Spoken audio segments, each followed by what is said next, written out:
शांति नगर के एक गांव में एक चुड़ैल ने सबका जीना हराम कर रखा था। वो हर 2 दिन के बाद गांव में आती और घर के बाहर दरवाजे पर खड़ी होकर आवाज लगाती, क्या मैं अंदर आ जाऊं? जो लोग डर जाते और बड़बड़ाने लगते या पूछते कौन है दरवाजे पर, ऐसा पूछने वालों को वो अपने साथ लेकर चली जाती।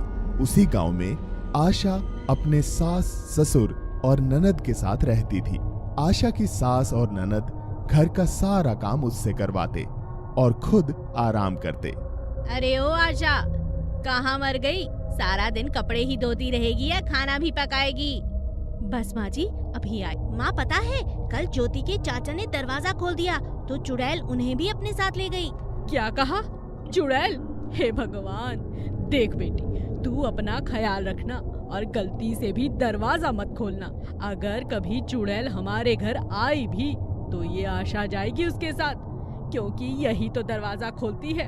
जा, अब तू फटाफट दरवाजे पर लिख कर आ जा कि हम घर पर नहीं है। चुड़ैल तुम कल आना। आशा की ननद आशा को बिल्कुल पसंद नहीं करती थी। उसने जानबूझकर दरवाजे पे लिख दिया, चुड़ैल आज आ जाना, और चुपचाप आकर खाना खाने लगी। खाने के बाद सब सो जाते हैं, चुड़ैल नहीं आती।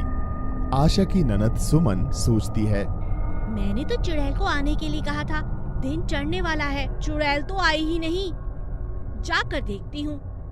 सुमन जैसे ही दरवाजा खोलती है, सामने चुड़ैल को पाती है। चुड़ैल उसे अपने दांतों में दबोच लेती है। सुमन चिल्लाने लगती है, बचाओ बचाओ, भाभी बचाओ। आशा दौड़ती हुई आती है। आशा की सास और बेटा भी जाग जाते हैं। आशा बिना डरे चुड़ैल को दबोच लेती है। छोड़ो छोड़ो सुमन को, छोड़ो। आशा बहुत समझदार थी। वो जानती थी कि केवल अंधेरा होने तक ही चुड़ैल किसी को अपने बस में रख सकती है, और सूरज की पहली किरण पड़ते ही उसकी शक्तियां कमजोर पड़ जाती हैं। इसलिए उसने चुड़ैल को दबोच कर रखा और कुछ ही देर में दिन निकल आया। तब चुड़ैल चिल्लाने लगी और सुमन को छोड़कर वहां से भाग गई। ये क्या था? तुम ठीक तो हो? मुझे माफ कर दो भाभी, मैं इन सब की जिम्मेदार हूँ। मैं आपको गलत समझती थी, मुझे माफ कर दो। सुमन सारी बात घर वालों को बताती है। सभी आशा को खूब प्यार और सम्मान देते हैं और हर रात दरवाजे पर लिखकर सो जाते हैं, चुड़ैल आज हम घर पर नहीं, कल आना। 4 सिर वाली चुड़ैल का कहर पूरे गांव में था। एक दिन चुड़ैल अपनी बाकी 2 बहनों के साथ शिकार पर निकली, लेकिन अचानक चुड़ैल की बहन उड़ते उड़ते बेहोश हो गई और जमीन पर आ गिरी। अरे ये क्या हुआ? मेरी बहन को अचानक बेहोश कैसे हो गई? लगता है ये कमजोर होती जा रही है, इसे अब ज्यादा गोश्त देना होगा। वो तो ठीक है, लेकिन अभी क्या करें?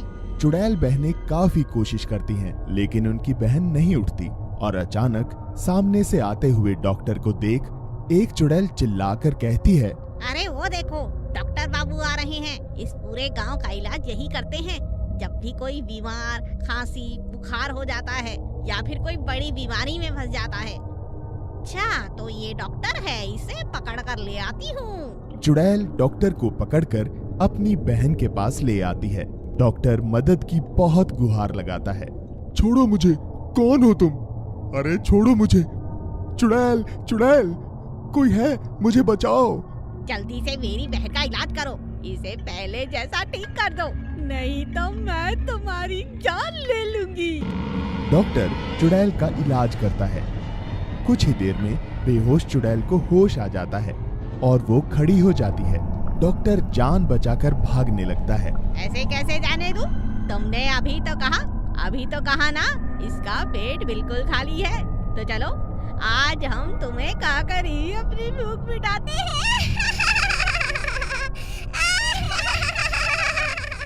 छोड़ो मुझे, अरे छोड़ो मुझे, चुड़ैल चुड़ैल, कोई है, मुझे बचाओ।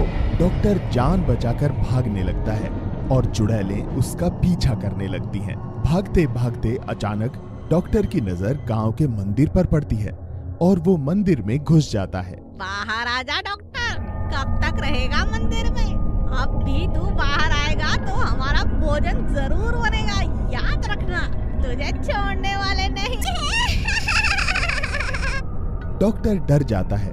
मंदिर का पुजारी चुड़ैलों की आवाज सुनकर डॉक्टर की मदद के लिए आता है। तब तक डॉक्टर पुजारी को सारी घटना बताता है। लगता है अब ये नहीं सुनेंगी, इन चुड़ैलों को भगाना बहुत जरूरी है। पुजारी मंदिर में होते हवन की राख को चुड़ैलों पर फेंक देता है। चुड़ैलें भस्म हो जाती हैं और पूरे गांव को उन चुड़ैलों से मुक्ति मिल जाती है। डॉक्टर पुजारी का धन्यवाद करता है और खुशी खुशी अपने घर चला जाता है। खाना चुराने वाली चुड़ैल। भोरगढ़ के लोग पिछले 1 साल से एक अजीब सी समस्या से जूझ रहे थे। कोई उनका खाना चुरा रहा था। गांव वालों को मालूम नहीं था कि असल में वो एक चुड़ैल थी जो उनका खाना उठाकर ले जाती थी। पुलिस को जब इन चोरियों की खबर हुई तो उन्होंने इंस्पेक्टर जीत सिंह को उस गांव में भेजा। आप सब लोग एक एक करके बताइए कि ये सब कैसे और कब शुरू हुआ। अरे साहब, होना क्या है, मैं एक दिन जब दोपहर को खाना खाने घर आया तो देखा कि रसोई से खाना हवा में उड़ता हुआ गायब हो रहा है। क्या आप में से किसी ने खाना उठाने वाले को नहीं देखा? और सब देखा होता तो आपको क्यों बुलाते? जीत सिंह ये सुनकर बहुत शर्मिंदा हुआ और उसने गांव वालों से वादा किया कि वो जल्द ही खाना चोर को ढूंढ लेगा। अगले दिन जीत सिंह गांव के बाहरी चबूतरे पर खाना खाने बैठा। तभी अचानक उसका डब्बा हवा में उड़ने लगा। जीत सिंह ये देखकर हैरान और परेशान हो गया। अरे, ये खाने का डिब्बा अपने आप हवा में कैसे उड़ सकता है? और जीत सिंह ने डिब्बे की तरफ देखकर कहा, कौन हो तुम? डिब्बा नीचे फेंक दो वरना मैं गोली मार दूंगा। जीत सिंह के ऐसा कहते ही खाने का डब्बा पहाड़ी की तरफ उड़ चला। जीत सिंह भी उसके पीछे पीछे दौड़ने लगा। जीत सिंह पहाड़ी के पीछे पहुंचा तो उसने देखा कि वहां एक छोटा सा पानी का तालाब है और उसी तालाब के किनारे सभी गांव वालों के खाली बर्तन, थालियां, कड़ाही, पतीले आदि पड़े थे। कौन है यहाँ? बाहर निकलो। तभी पानी में से एक चुड़ैल हंसते हुए बाहर निकलती है। कौन हो तुम? इस तरह गांव वालों का खाना क्यों चुरा रही हो? मैं गांव वालों से बदला लेने के लिए कर रही हूँ। गांव वालों ने मुझे जीते जी खाने को कुछ नहीं दिया। मैं सबसे मांगती रही, मुझे एक रोटी तक किसी गांव वाले ने नहीं दी। और जब मैं भूखी प्यासी इस तालाब से पानी पीने लगी तो कमजोरी के कारण यहीं गिरकर डूबकर मर गई और मेरी आत्मा को शांति नहीं मिली और मैं चुड़ैल बनकर आ गई इन गांव वालों से बदला लेने। जीत सिंह सरपंच और कुछ गांव वालों को लेकर वहां जाता है और उन्हें सारी बात बताता है। सभी गांव वाले तालाब वाली चुड़ैल से माफी मांगते हैं। तुम सबको एक वादा करना होगा कि इस गांव में कभी कोई भूखा नहीं रहेगा। हमें माफ कर दो। अब हम वादा करते हैं कि गांव में कभी किसी को भूखा नहीं रहने देंगे। ये सुनकर चुड़ैल वहां से चली जाती है और गांव वालों को खाना चुराने वाली चुड़ैल से छुटकारा मिल जाता है। लालची चुड़ैल। सकलपुर गांव में एक भयानक चुड़ैल का साया था। वो रोज गांव में आती और किसी न किसी को उठाकर अपने साथ ले जाती। गांव के बाहर एक घना जंगल था जहां वो रहती थी। अपने शिकार को भी वो वहीं जाकर खाती थी। गांव वाले बहुत परेशान थे। वो किसी भी तरह उससे पीछा छुड़ाना चाहते थे, इसलिए उन्होंने एक सभा बुलाई। कल वो मेरी बकरी उठाकर ले गई और परसों वो मेरी दादी को उठाकर ले गई। हमें कुछ करना चाहिए, नहीं तो कोई नहीं बचेगा गांव में। गांव वालों ने एक उपाय निकाला और सोचा कि आज रात वो चुड़ैल के सामने प्रस्ताव रखेंगे कि वो रोज रोज गांव में ना आया करे। हम हर रोज एक जानवर जंगल तक पहुंचा दिया करेंगे। अरे वाह, आज तो गांव वाले मेरे स्वागत में खड़े हैं। चुड़ैल जी, हम आपके सामने प्रस्ताव लेकर आए हैं। कृपया शांत हो जाइए और हमारी बात ध्यान से सुनिए। प्रस्ताव? कैसा प्रस्ताव? जल्दी बताओ, मुझे बहुत भूख लगी है। ऐसा ना हो यहाँ कोई जिंदा ना बचे और तुम सबको खा जाऊं। गांव वालों ने सारी बात चुड़ैल से कही। ठीक है, कल से मेरे पास तक रोज एक जीव जिंदा पहुंच जाना चाहिए। याद रखना, ज्यादा होशियारी की तो पूरे गांव को तहस नहस कर दूंगी। चुड़ैल के जाने के बाद गांव का एक बुजुर्ग पास खड़े जुगनू को कहता है, बेटा जुगनू, कल चुड़ैल का भोजन तुम लेकर जाना। आज हम शरद को भेज देते हैं। जुगनू गर्दन हिलाकर हामी तो भर देता है, लेकिन वो इस उपाय से खुश नहीं था। वो तो पूरे गांव को इस मुसीबत से निकालना चाहता था। पूरी रात और पूरा दिन जुगनू ने बहुत सोचा और फिर खाली हाथ चल पड़ा जंगल की तरफ। उसे देख गांव के लोग हैरान थे। जब जुगनू चुड़ैल के पास पहुंचा तब उसने कहा, चलिए चुड़ैल जी, मैं आपके भोजन को पकड़कर ले आया हूँ।